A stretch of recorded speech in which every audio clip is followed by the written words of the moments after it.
Okay, so this is the last section, section 2.5, conduct online research. And today we're just going to go through and look at a little bit more specialty search engines, talking about how to evaluate online information using a little heuristic of cars, gathering content from online sources and applying information literacy standards.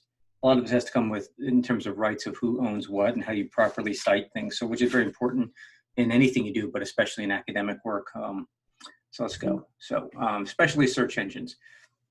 We looked at Google last time we talked about Bing. Those are just kind of, I guess we call them general search engines, because anybody, you can search for anything, and it's searching really probably the biggest thing is it's searching the entire web, or at least their context of the entire web. When you use a specialty search engine, it's searching a subset of the web, just basic specific databases or news providers or other online information sources. So if you can narrow it down to the type of information you're looking for, you might be able to find a search engine that that looks for that. So here's a couple that are listed here. Answers factual questions directly without listing web pages that might contain the answer. Wolfram Alpha. Rhythm One finds videos or other multimedia, uses speech recognition to match the audio part of a video. Pretty interesting. Ask a Librarian gets you into the Library of Congress, so you can kind of look at specifically kind of what's in the Library of Congress. And then TinEye. This is very interesting. We're not going to do this today, but you upload an image and then it tells you where that image came from. So think about that. If you found a particular image and maybe in a context of a news article and you uploaded that image and found that it was taken out of context, it might be pretty interesting. In fact, you see it all the time where people have a picture of something like, look at the fires right now in California. And the picture is actually fires from Australia. So they just grabbed a picture and put it in there, but it's not really the right picture. And it could be misleading. So as you're evaluating stuff, it's kind of an interesting tool to have. So let's just take a look at a couple of these. This here, Wolfram Alpha. Like, so let's see, let's just ask something really simple. How many states in the US? See what happens. 50. That's pretty cool. How many bones in the human body?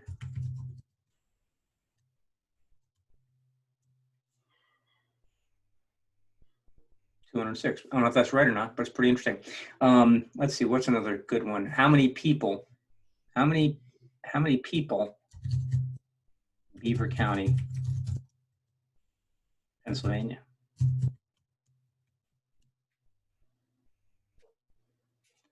164,742 people. Let's compare that to Allegheny County.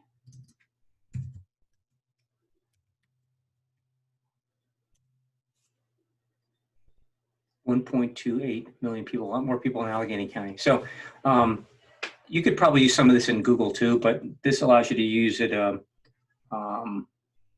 just a direct question. So this one here is actually finding advertising or pictures. So it's limited to, here's different resources you can go. Where's the search? There's a search part in here. Let's see, for demand partners, let's click on that.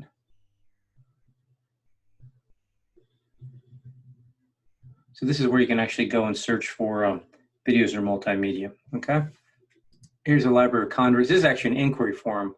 So let's go ask a librarian home.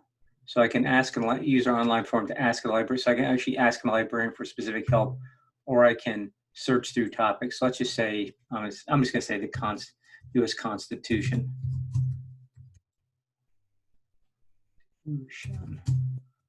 It's only doing this because it's the Library of Congress. I figure it's got to be something. And Library of Congress got a ton of stuff. But here's a whole thing on the Constitution primary source set.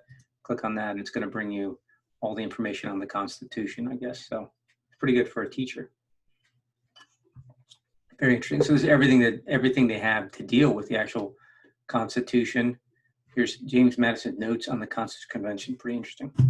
And then I'm not going to do this, but here's so you can upload an image, and the image is going to tell you when something shows up online, probably in some ways for copywriting. So anyway, the point here is this, is not to become masters in these particular search engines, but that there are various search engines. If you know something specific, you're trying to do something specific or find specific information, there might be a specialty search engine out there that will help you find that information faster than if you're just going to use a general search engine. So once you get information, this is a little heuristic. Heuristic just means rule of thumb. And you can see it uses CARS, which is just a little way of remembering it. So it's an acronym for credibility, accuracy, reasonableness, and support. So when you get a piece of information, you want to use this kind of checklist. In the book, it's much more complete in terms of what each one means. But in general, credibility, identify the author and check credentials. So who wrote or who authored what you're looking at? If it's something on like the US Constitution, you find out the author is a respected historian who's maybe a professor at some well-established university, you might think, that's got pretty good. But if it's just some random person without any credentials or any education, that background, it might be a little bit more suspect. Other one, accuracy. You hear about when people speak, they do this thing called a fact check. Well, you need to check the facts. So if someone says there are over 10,000 cases of COVID-19 in Allegheny County, there might be another place you can go look to make sure that it's actually 10,000 cases. Also, what do they mean? It's 10,000 people who have it, 10,000 people who died, 10,000 people who were tested. Reasonableness. So here's when we just saw that there's 100 and something thousand people in Beaver County. So if you saw a claim that said there are over 200,000 cases of COVID-19 in Beaver County, you'd go, well, wait, there's only 100 something thousand people. How can it be 200,000 cases? So it's not reasonable. And then also look for reputable sources and authority. So if the person in the article or in the source is quoting other people, like the CDC for COVID-19 or the World Health Organization, then they're actually showing citing, then that actually supports it well. So you don't have to have it. I guess you should look through each one. Is the author credible? Can you verify the facts? Are the facts supported? What is saying reasonable? And that increases your level of comfort that what you're looking at is something that's something you can rely on. Or switch topics just a little bit, or switch focuses. Once you get the information, you got to be aware that it usually belongs to somebody. So if you take photos and just drop them into your website or use them, somebody might have taken the time and owns the right to those photos. I heard a story of someone who had a small business and went on the internet and searched for some pictures to use on their website, and ended up getting sued because the pictures they used belonged to someone else. And she received an email that said, please, don't use these or I'll sue you. And she thought it was a joke and ended up losing several $1,000s because she used them without permission. So there's everything that you create. If you're to take a couple nice pictures and they're your pictures. If you've ever had portraits taken, sometimes when you get the actual files, you'll get a little a document from the photographer signed by the photographer that says gives you rights to use the pictures.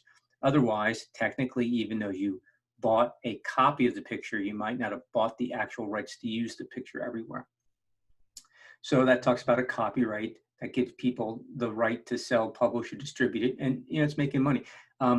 This digital rights management piece came into play a lot when Apple Music and some of the other music services came out, because you probably are maybe too young to remember. I can't remember what it was called, Napster, where people would just share music. So I had a bunch of music on my PC and you had a bunch of music on your PC, and we would just share that music back and forth.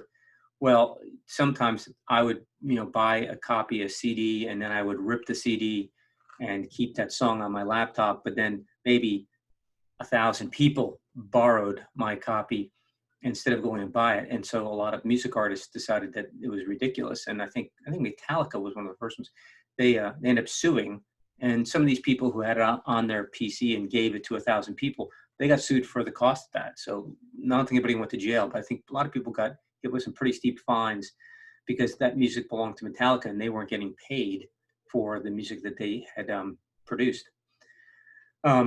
The opposite of that is there are things in the public domain. So if things have been around for a long period of time, then they can be used without permission. So you got to be able to check. So some photos, they're free. Some photos, and they used to call them royalty free. They're free because the artist doesn't care. They're just giving it to everybody for use. Some of them are required you to pay a fee to use them, or have some type of license to use them, and others because of the age, they're in public domain. So a lot of like Happy Birthday is an example. the song Happy Birthday was written by someone a long time ago, but their rights to make money, their license kind of expired on that. So anybody can use the song Happy Birthday and, in public and performances without necessarily having to pay anybody. I would bet the Star Spangled Banner is like that, to Our America the Beautiful. There are songs that have been around for a long time, even though they were written by someone, that person is not by law allowed to collect a royalty for the use of those things. So you want to be very careful when you use information that you don't accidentally violate someone's rights. Same thing, this fair use doctrine. So you can take one or two sentences from a paragraph without permission. So if you're citing something in a paper or a book, you don't have to necessarily call the author to get the author's permission, as long as you use a citation, which we'll talk about in a second. And so this organization, Creative Commons, it helps content creators keep their copyrighted materials while allowing other use. So I'll just show you that you basically register your work with this type of place, and then you can share it, and they kind of help keep people, from getting ripped off. So if you create anything, if you write a song, or if you write an article or take a picture, you might want to think about using an organization like that in order to be able to distribute your work for free, or maintaining your license for the work too. But as things become more and more digital and they're more readily available, it's going to be, this is a topic that's going to continue to grow. If you're younger than me, but maybe older than the average student, you'll remember the whole Napster, Apple Music conversation about how artists are going to get paid for every time their song gets listened to, and they finally figured most of that out, which ended up wrecking a lot of the existing record industry and creating a whole new industry. So fairly interesting conversation, but things to keep in mind so you don't find yourself on the wrong side of the law. And the last thing we're going to talk about is just citing. We're going to use citations when we get to Microsoft Word, but a citation is just a way of referencing it. So if you, and I'll just, I don't know if I can bring anything up, but I'll just bring up Word here to show you something really quick. Basically, if you use something, a sentence, instead of, you can't, it's not your words. So if I were to say, for example, some 407 years ago, right? So that's from the Gettysburg Address, and I want to put that in my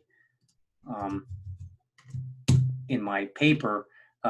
Then what I can do is I can insert a footnote here, and I can put at the bottom of the page, and down here, let me just bring this up so you can see it, I can write Gettysburg Address, Lincoln, whatever, Lincoln, spelled it wrong. Lincoln. Now that's a bogus reference, and there's a whole different way of doing it properly, but what I'm showing you is you can use something that does belong to you as long as you properly cite it. Now, if you didn't do this and just pretended I came up with 407 years ago, and then your teacher copies this, goes here, looks at Google and types in 407 years ago and hits enter and says, oh, here, I spelled that wrong. Well, it's the Gettysburg Address. So you're going to find out that my little 4-score here, and actually, and how embarrassing, it's 4-score, not 4-score. My little issue here was not my own words. Then you're going to get yourself involved in plagiarism. So that's one strike against you. You get knocked for plagiarism. But at the same time, you could get hit with digital content management, property rights, in issues too. So if you steal something that someone else wrote, not only are you going to probably get a bad grade for plagiarism, but you're also potentially going to be in trouble legally with the person who wrote it. So part of information literacy is